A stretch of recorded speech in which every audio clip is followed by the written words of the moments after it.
샬롬. 오늘도 하나님 말씀 앞에 나오신 여러분 환영합니다. 우리 함께 기도하겠습니다. 하나님, 오늘도 우리에게 귀한 하나님의 말씀을 주시니 감사합니다. 우리의 영혼이 하나님의 말씀을 받고 마음에 새기고 또 붙들게 하여 주시옵소서. 믿어지게 하여 주시옵소서. 깨달아지게 하여 주시옵소서. 그래서 말씀 속에서 소망을 발견하고 용기를 얻게 하여 주시옵소서. 예수님의 이름으로 기도했습니다. 아멘. 오늘 함께 살펴볼 말씀은 룻기 1장 1절에서 5절, 룻기 1장 1절에서 5절까지 함께 보도록 하겠습니다. 오늘도 성실하신 우리 주님을 찬양합니다. 오늘부터 새로운 성경 룻기를 살펴보도록 하겠습니다. 룻기는 사사기 시대 때의 한 가정의 이야기입니다. 우리가 사사기에서 사사들의 역사를 마무리 짓고 말미에 두 가정 이야기들을 살펴보았죠.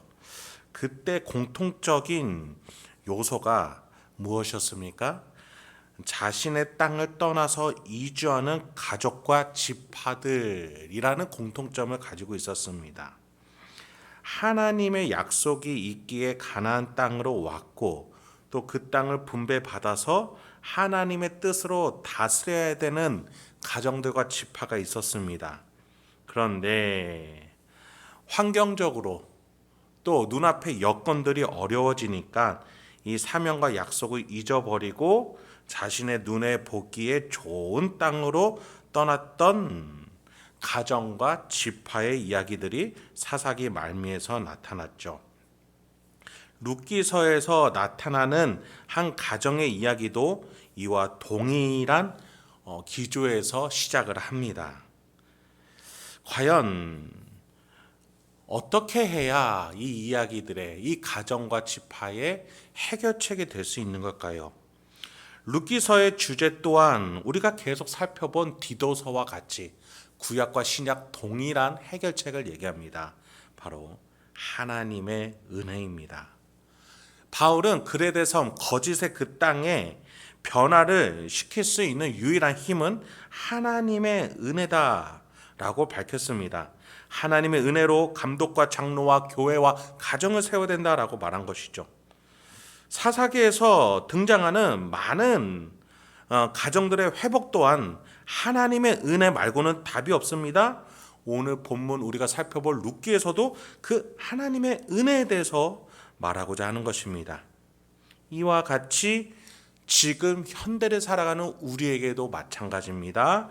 하나님의 은혜만이 우리의 해결책이 될 수 있는 줄 믿습니다.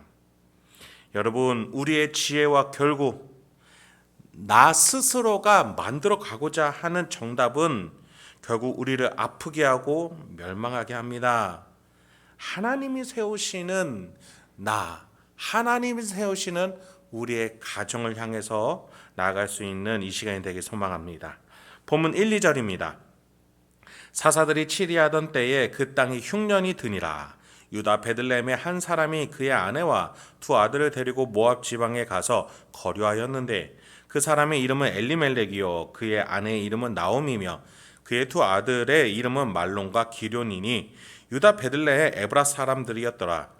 그들이 모압 지방에 들어가서 거기 살더니. 사사들이 다스리던 그때에 엘리멜렉과 나옴이라는 그 가정 부부가 살았습니다. 그런데 흉년이라는 고난이 찾아와요. 우리가 사사시대 때에 살펴봤듯이 이 시기에 이스라엘은 하나님의 뜻대로 다스리는 사명을 잊어버린 시대였습니다. 오히려 이방 나라들로부터 다스림을 받으며 고통받았었죠.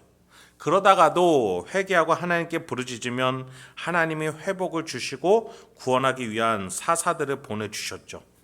그렇게 고난과 회복이 반복되던 시기에 흉년까지 들었습니다. 이방 민족들의 억압과 먹을 양식의 메마름, 그 상황 속에서 이 가정은 어떤 판단을 내립니까?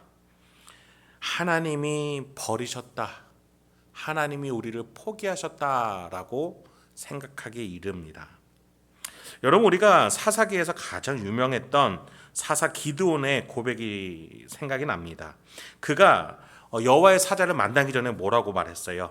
만일 여호와께서 우리와 함께 하신다면 어째서 이 모든 일이 우리에게 일어났습니까? 우리 조상들은 여호와께서 놀라운 기적으로 그들을 이집트에서 인도해 내셨다고 우리에게 말해줬는데 지금 그런 기적이 어디 있습니까? 여호와께서는 우리를 버려 미디안 사람의 손에 맡기셨습니다. 사사 기드온이 여호와의 사자를 만나기 전에 하나님이 버리셨다라고 말한 것처럼 이 엘리멜렉과 나오미의 가정도 하나님께 버림받았다라는 판단 아래에 결국 이스라엘 땅을 떠나 유대 땅을 떠나 모압 지방으로 가게 된 것이지요. 여러분, 여기서 우리는 우리 스스로를 돌아보기 소망합니다. 과연 나는 예수의 약속들을 기억하고 있습니까? 지금 그 약속들을 붙들고 고난과 흔들려고 하는 세상의 유혹 속에서도 버티고 있습니까? 예수님이 나의 죄를 대신해 죽어주셨다는 거 붙들고 계시나요? 내가 하나님의 자녀가 되어서 천국 부족 우편에 다스릴 자로 세워질 것을 믿고 계시나요? 그래서 지금 내가 살아가는 이 땅에서 다스릴 준비를 또 다스릴 연습을 하고 계십니까? 여러분, 우리의 천국은 바로 이 땅입니다. 여러분, 우리가 부활하면 다른 몸으로 가는 것이 아니라 우리의 몸이 부활체로 상상을 뛰어넘어 변하게 됩니다. 그렇듯이 우리의 이 땅도 놀랍게 변화되어질 것입니다. 그때 우리가 다스리는 것은 새로운 땅이 아니라 지금 내가 밟고 있는 이 땅이 놀랍게 변화되어져서 우리가 그 땅을 다스리는 겁니다. 그래서 지금 우리는 이 땅을 제대로 다스리고 올바른 믿음의 씨앗을 심어야 돼요. 여러분의 가정과 직장, 일상에서 약속을 기억하며 섬김과 사랑으로 다스려야 됩니다. 나오미처럼 눈앞에 소망을 따라가다가는 더 큰 고난에 무너지고 맙니다. 상황 앞에서 항복하게 됩니다. 우리가 계속 살펴보겠지만 나오미가 고난을 피해 가는 곳곳마다 더 큰 고난을 맞이하게 됩니다. 여러분, 우리도 마찬가지로 하나님의 약속, 어렵고 힘들지만 눈앞의 상황이 안 좋지만 하나님이 반드시 더 크신 분임을 믿고 그 약속을 믿고 나아가야겠습니다. 성경에서 하나님은 약속하셨어요. 우리를 구하셨다고 고와 같이 내버려두지 않으신다고 우리를 끝까지 인도하셔서 마침내 높여주실 것이라고 말이죠. 그래서 우리는 하나님의 약속, 예수의 약속, 성령의 약속을 믿고 기억해야 하는 것입니다. 유대 땅 베들레헴에 분배받은 엘리멜렉의 가정은 그 땅에서 하나님의 뜻으로 다스리고 가정을 세워야 했습니다. 그러나 가장 엘리멜렉은 아내와 두 아들을 데리고 요단강을 건너 모압 이방 땅으로 넘어가게 됩니다. 출애굽의 약속과 거꾸로 가는 것이죠. 그 땅에서 그는 오래 살지 못하고 죽게 됩니다. 한순간에 나오미는 남편을 잃고 과부가 되어버렸습니다. 남편이 없는 한 가정의 가장이 되어버렸죠. 나오미는 두 아들을 결국 그 땅에서 결혼을 시키고자 합니다. 어떻게든 그 땅에 정착하고자 했던 것이죠. 율법에서는 우상 문화가 가정에 들어오지 못하도록 이방 가정과의 결혼을 엄격히 금하고 있음에도 나오미는 결국 모압의 며느리들을 맞이하게 됩니다. 3절부터 5절입니다. 나오미의 남편 엘리멜렉이 죽고 나오미와 그의 두 아들이 남았으며 그들은 모압 여자 중에서 그들의 아내를 맞이하였는데 하나의 이름은 오르바요 하나의 이름은 루시더라. 그들이 거기에 거주한 지 10년쯤에 말론과 기륜 두 사람이 다 죽고 그 여인은 두 아들과 남편의 뒤에 남았더라. 나오미라는 이름 자체가 본래 기쁨이라는 뜻입니다. 그러나 그녀는 남편을 잃고 게다가 결혼까지 시킨 두 아들이 한순간에 죽고 말았습니다. 기쁨이라는 이름을 이 세상이 허락하지 않았습니다. 그녀의 손에 남은 것은 두 며느리, 이방 며느리였습니다. 지금 나오미에게 있는 것은 자신의 선택과 판단으로 내린 이방 땅에서의 10년간 정착한 환경뿐이며 흉년을 맞은 상황뿐입니다. 그리고 자신과 함께 과부가 된 두 명의 이방 며느리였습니다. 여성 3명이서 고대 사회에서 남성주의 사회에서 살아갈 수 있는 길은 거의 없습니다. 남편을 통해 가문으로 들어가 그곳에서 대가족 공동체의 도움을 받아야 하는데 이 3명 다 도움을 받지 못하게 되었습니다. 특히나 나오미는 이방 땅으로 나옴으로써 대가족 공동체에서도 소속이 되지 않고 이방 민족으로 이방 땅에서 살아갈 수밖에 없었던 겁니다. 여러분, 이것이 하나님이 나오미를 버리신 겁니까? 아니면 나오미가 하나님을 떠난 것입니까? 성경에서는 나오미가 하나님을 떠난 것이라고 분명하게 말해주는 거죠. 이 가정은 계속해서 하나님의 은혜와 약속을 붙드는 것이 아니라 자신의 경험과 주장, 눈에 보이기 좋은 정욕대로 나아갔다라고 말하는 거예요. 그리고 그 결과는 흉년을 맞이하고 과부가 된 것이었습니다. 여러분, 성경은 분명하게 말합니다. 하나님을 떠난 것은 우리 자신이라고 말이죠. 여러분, 66권 성경 중에서 하나님과 우리의 관계에 대해서 말하지 않는 책이 있다면 여러분이 잘못 읽으셨거나 또는 성경책이 잘못된 겁니다.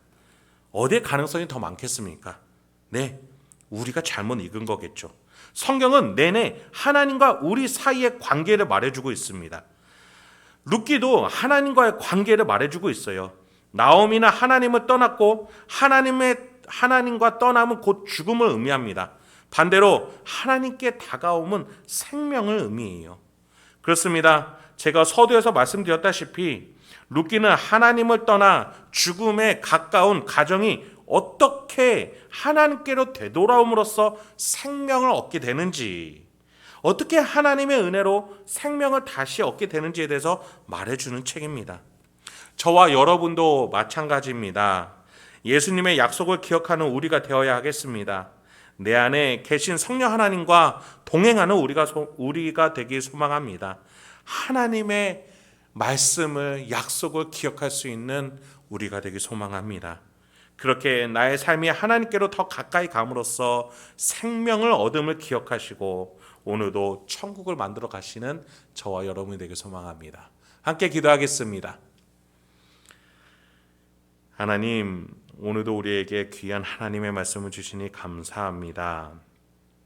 우리의 심령 가운데에 다른 무엇보다도 하나님께 가까이 가야 하는 나 자신, 그래서 항상 기다리고 계시고 약속하시는 하나님이 계심을 기억하게 하여 주시옵소서. 그래서 오늘 하루도 세상의 약속, 세상의 힘이 아니라 하나님을 바라보고 하나님과 함께 나아가는 우리 성도님들과 제가 되게 하여 주시옵소서. 우리 하나님께서 우리를 자녀로 삼으시고 구원을 지금도 베풀고 계시며 우리 심령 가운데 성령 하나님을 주심으로 우리를 인도하고 계심을 믿으며 그 성경의 약속을 믿어 나아가는 우리 성도님들과 제가 되게 하여 주시옵소서. 예수님의 이름으로 기도했습니다. 아멘.